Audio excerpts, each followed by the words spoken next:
ሰበር ዜናም በምስራቅ አርሲ ንጹሃን በማንነታቸው መገደላቸው ተነገረ። ዛሬም እጅግ የሚያሳዝን ልብን የሚሰብር ዜና ከምስራቅ አርሲ ኦርቶዶክሳውያን ተሰምቷል።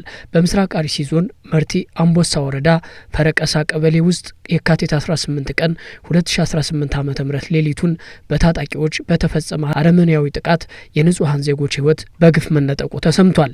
ይህ ጥቃት ሰላማዊ አርሶ አደሮችን ኢላማ ያደረገ ሲሆን በአካባቢው ነዋሪዎችና በሃይማኖት ተቋማት ዘንድ ትልቅ ድንጋጤንና መሪር ሐዘንን ጥሎ አልፏል ተብሏል። የጥቃቱ ሰለባዎችና የደረሰው ውድመት ጥቃቱ ማንነትንና እምነትን መሰረት ባደረገ መልኩ የተፈጸመ ሲሆን 3 የኦርቶዶክስ ተዋሕዶ እምነት ተከታዮችና 1 የእስልምና ሃይማኖት ተከታይ ሙስሊም በታጣቂዎች በግፍ ተገድለዋል። ከ10 በላይ የሚሆኑ የኦርቶዶክሳውያን አርሶ አደሮች መኖሪያ ቤቶች፣ የእህል ጎተራዎችና ከብቶች ሙሉ በሙሉ በእሳት እንዲጋዩ ተደርጓል። የሶማሌና የምስራቅ አርሲ ሀገረ ስብከት ሊቀ ጳጳስ ብፁዕ አቡነ ኤልሳ በደረሰው አሰቃቂ ድርጊት የተሰማቸውን ጥልቅ ሐዘን ገልጸው ለሚመለከተው የመንግስት አካል የሚከተለውን ጥብቅ ጥሪ አስተላልፈዋል። መንግስት በእነዚህ ህገወጥ ታጣቂዎች ላይ የማያዳግም እርምጃ በመውሰድ የዜጎችን ደህንነት የመጠበቅና ሰላምን የማስፈን ኃላፊነቱን በአስቸኳይ እንዲወጣ እንጠይቃለን። ይህ ሰላማዊ ሰዎችንና የሃይማኖት ተከታዮችን ኢላማ ያደረገ ጥቃት በአስቸኳይ ሊቆም ይገባል። ለተገደሉት ወገኖቻችን መታሰቢያ ይሆን ዘንድ እንዲሁም መሰል ግፎች በዝምታ እንዳይታለፉ ይህንን መረጃ በማጋራት የንጹሃን ድምጽ እንሁን ሲሉ መናገራቸውን የዘገበው የኢትዮጵያ ኦርቶዶክስ ተዋሕዶ ቤተክርስቲያን መገናኛ ብዙሃን ነው። ከአካባቢው የተገኘው መረጃ እንደሚያመላክተው አስከሬን ማንሳት ያልተቻለበትና ረጅም ሰዓት የፈጀ ሲሆን የጸጥታ ኃይሎች ሊደርሱላቸው አለመቻላቸውን ከአካባቢው ነዋሪዎች የተገኘው መረጃ ያመላክታል። ያም በመሆኑ እንዳዘኑ ተናግረዋል። ከዚህ በፊት በምስራቅ አርሲ የኦርቶዶክሳውያን ግድያና የወጣቶች አፈና በተከታታይ ሲፈጸም መቆየቱን መረጃዎች ያመላክታሉ።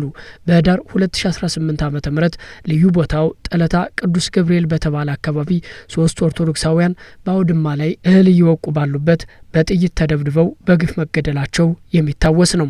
የአካባቢው ነዋሪዎች መረጃ አቀብላችኋል በሚል ምክንያት የአካባቢው ወጣት ምዕመናን ወዳልታወቀ ስፍራ ታስረው እንደተወሰዱና እንግልት እንደደረሰባቸው በስፍራው ላይ የጸጥታ ኃይል ቢኖርም የሰብአዊ ድርጊቱ አፈናና ግድያውም ተባብሶ መቀጠሉን በወቅቱ የተለያዩ ሚዲያዎች መዘገባቸው ይታወሳል።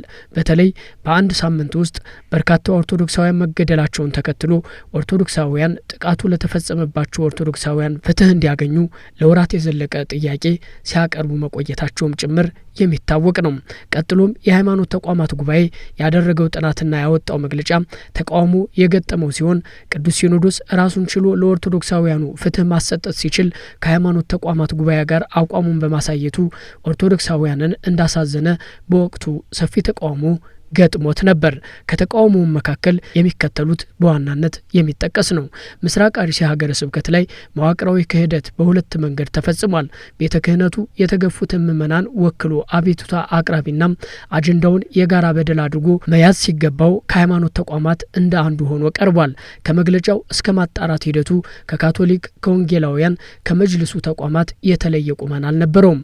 በባለቤትነት ሳይሆን በሶስተኛ ወገን ጫማ ነው ጉዳዩን የያዘው የምስራቅ አርሲ መንበረ ጵጵስና ነገርም ሀፍረት ሆኖ በወቅቱ በብዙዎች ሲነገር እንደነበረ የሚታወስ ነው። አርሲ ሀገረ ስብከትና ምዕመናኑ ያለ ባለቤት ነው የተተዉት። ከዚያ የሚነሳ የምዕመናን ቁጣ አስፈሪ ነበር። በተጨማሪም ጥናት የተባለው በዚህ መልኩ እንዲከናወን የተደረገበት መንገድ አሳፋሪ ነበር። በተሳትፎው ላይ የነበረው ድርሻ አደገኛ መልእክትን ያዘለ ነበር። የአርሲው ማጣራት በብዙ መለኪያ የሞተ ነበር። ክህደት ነው። ኦርቶዶክሳዊው እጅግ አናሳ በሆነበት አካባቢ በተከታታይ ለ100% የተጠጋ ግድያ ሰለባ የሆኑትን መንገድ ከዚያም ሞቷል ብሎ ማለባበስ የተሞላበት እንደነበረ ይገለጻል። እንዲህ አይነት ውጤቶች የተጠና ናሙና አወሳሰድ ተጠቂዎቹ ከጫና በወጡበት ሁኔታ በንግግራቸው ለተጨማሪ ጥቃት ስላለመጋለጣቸው ዋስትና በሚሰጥ የመጠይቅ አካሄድ ተአማኒነት ባለው ተቋምና የአጥኝ ቡድን ተዋጽኦ የወንጀል ወይም የሽብር ድርጊቶችን የመመርመር አቅም ያለው በተለይም ወገን የለዩ ጥቃቶችን መለኪያዎች ሊጠቀም የሚችል መርህን ለመበየን ዝግጁነት ባለው ባለሙያ ታግዘው ቢቀርቡ ተአማኒነት ሊኖር እንደሚችል ሲጠቆም መቆየቱ ተዘግቧል። በወቅቱ ቢያንስ በጳጳሳት ደረጃ ሀገረ ስብከቱን መጎብኘት ነበረበት።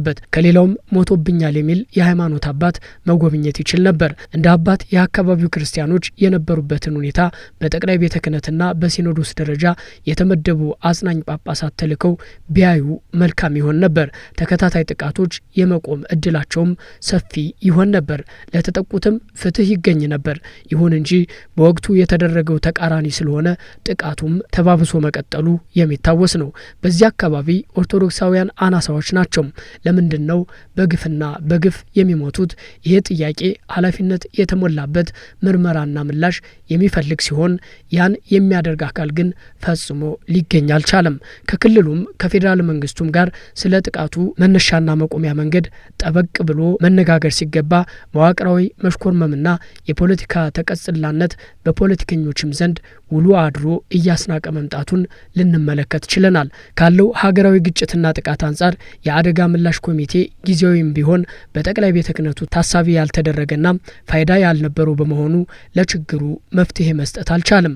ከሞት የተረፉትን ማጽናናት፣ የተዘረፉትን ማቋቋም፣ የተፈናቀሉትን መመለስ፣ ሀገረ ስብከቱን ከፍ ባለ እይታ ውስጥ ይዞ ማጽናናትና የመሳሰሉት የመፍትሄ እርምጃዎችም ባለመወሰዳቸው ይኸውና ጥቃቱ ተጠናክሮ እንዲቀጥል በር ከፍቷል።